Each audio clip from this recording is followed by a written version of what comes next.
இன்றைக்கி என்ன ஸ்பெஷல் பார்த்தீங்க அப்படின்னா சிக்கன் பிரியாணி தான் பிளான் பண்ணியிருக்கேன். ஸோ அதுக்கு நான் எடுத்துருக்கிறது வந்து 1 கிலோ சிக்கன், 1 கிலோ ரைஸ், இது தான் எடுத்துருக்கிற ரேஷியோ.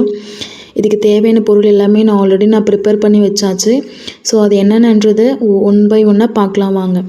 1 கிலோ சிக்கன் எடுத்து நல்லா வாஷ் பண்ணி மஞ்சத்தூள் போட்டு நல்லா பசைஞ்சு வச்சுருக்கேன். ஸோ நெக்ஸ்ட் வந்து பார்த்திங்க அப்படின்னா ஆயில், உப்பு, கரம் மசாலா ஐட்டம் எடுத்திருக்கேன். பட்டை, ஏலக்காய், லவங்கப்பூ, பிரியாணி இலை, அன்னாச்சி பூ, இது எல்லாமே நான் எடுத்திருக்கேன். எல்லாமே நான் 2 பீஸ் தான் எடுத்திருக்கேன். ஒரு கைப்பிடி அளவு புதினா, கொத்தமல்லி, கருவேப்பிலை இதை எடுத்திருக்கேன். நல்லா வாஷ் பண்ணி ஒரு பெரிய சைஸ் தக்காளி 4 எடுத்துக்கோங்க. நல்லா ஒரு பெரிய சைஸ் ஆனியன் எடுத்துக்கோங்க, கட் பண்ணி எடுத்துக்கோங்க. பச்சை மிளகாய் ஒரு 4. நெக்ஸ்ட் வந்து பார்த்திங்க அப்படின்னா அரிசி ஆல்ரெடி ஊற வச்சு கழுவி நான் அதுவுமே எடுத்திருக்கேன். நெக்ஸ்ட் வந்து பார்த்திங்க அப்படின்னா மிளகாத்தூள், கேசரி பவுட்ரு வந்து எனக்கு லைட்டாக ஆட் பண்ண பிடிக்கும். உங்களுக்கு நீடட் இருந்தால் நீங்கள் ஆட் பண்ணிக்கலாம், இல்லை நீங்கள் ஸ்கிப் பண்ணிக்கோங்க. நெக்ஸ்ட் வந்து பார்த்தீங்கன்னா கேர்டு, இஞ்சி பூண்டு பேஸ்ட், பிரியாணி மசாலா, இது எல்லாமே நான் வீட்டிலே ப்ரிப்பேர் பண்ணது. ஸோ நெக்ஸ்ட் வந்து பார்த்திங்கன்னா மஞ்சத்தூள், கடைசியாக வந்து பார்த்திங்கன்னா நெய். இவ்வளோ தான் பிரியாணிக்கு தேவையான பொருள் எல்லாமே நான் சொல்லி முடிச்சாச்சு. இப்போ நம்ம பிரியாணி செய்ய ஸ்டார்ட் பண்ணலாம் ஃப்ரெண்ட்ஸ். நெக்ஸ்ட் வந்து பார்த்திங்கன்னா 1 கிலோ வேகிற அளவுக்கு பாத்திரமோ இல்லை குக்கரோ நீங்கள் உங்களுக்கு எது சூட்டபிளோ நீங்கள் அது மாதிரி நீங்கள் பார்த்து எடுத்துக்கோங்க. நெக்ஸ்ட் வந்து பார்த்திங்க அப்படின்னா ஆயில் தேவையான அளவு ஊற்றுங்க. ஊற்றி கொஞ்ச நேரம் எண்ணெய் காயணும். காஞ்சி முடிச்சதுக்கப்புறம் நீங்கள் எடுத்து வச்சுருக்க அந்த கரம் மசாலா ஐட்டம் எல்லாமே நீங்கள் போடுங்க. போட்டு கொஞ்ச நேரம் வதக்குங்க. வதக்கி முடிச்சதுக்கப்புறம் கட் பண்ணி வச்சுருக்கிற அந்த ஆனியனை எடுத்து நீங்கள் போடுங்க. போட்டு நல்லா கொஞ்ச நேரம் வதக்குங்க ஃப்ரெண்ட்ஸ். வதக்கி முடிச்சதுக்கப்புறம் அது கொஞ்சம் ஒரு பொன்னிறமாக மாறும். அது உங்களுக்கு பார்க்கும்போதே தெரியும். அந்த நேரம் பார்த்து நீங்கள் இஞ்சி பூண்டு பேஸ்ட் ஒரு 3 ஸ்பூன் நீங்கள் ஆட் பண்ணுங்கள். நான் ஒரு 3 ஸ்பூன் ஆட் பண்ணியிருக்கேன். உங்களுக்கு தேவையான அளவு நீங்கள் மாற்றிக்கலாம். அது உங்களுடைய விஷ் தான். அந்த ஒரு பச்சை ஸ்மெல் போகணும். அந்தளவுக்கு நீங்கள் சிம்மில் வச்சு நீங்கள் நல்லா வதக்குங்க. நெக்ஸ்ட் வந்து பார்த்திங்கன்னா தக்காளி, பச்சை மிளகாய் நான் இதில் ஆட் பண்ணியிருக்கேன்.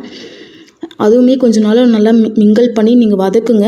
வதக்கி முடிச்சதுக்கப்புறம் புதினா, கொத்தமல்லி, கருவேப்பிலை இது எல்லாமே நீங்கள் ஆட் பண்ணுங்கள்.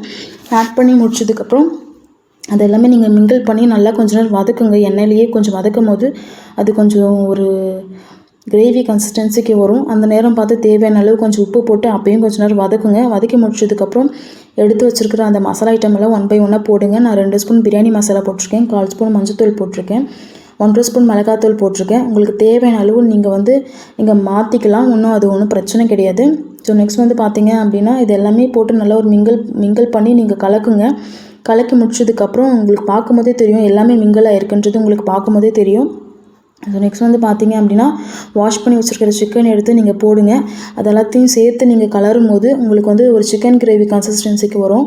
அந்த நேரம் பார்த்து தண்ணி ஊற்றுற நேரம் இது. நான் வந்து 2 டம்ளர் அரிசி எடுத்துருக்கேன். நீங்கள் 4 டம்ளர் தண்ணி எடுக்கணும். ஸோ அப்போ வந்து நான் வந்து 4 டம்ளர் தண்ணி ஊற்றி முடிச்சாச்சு.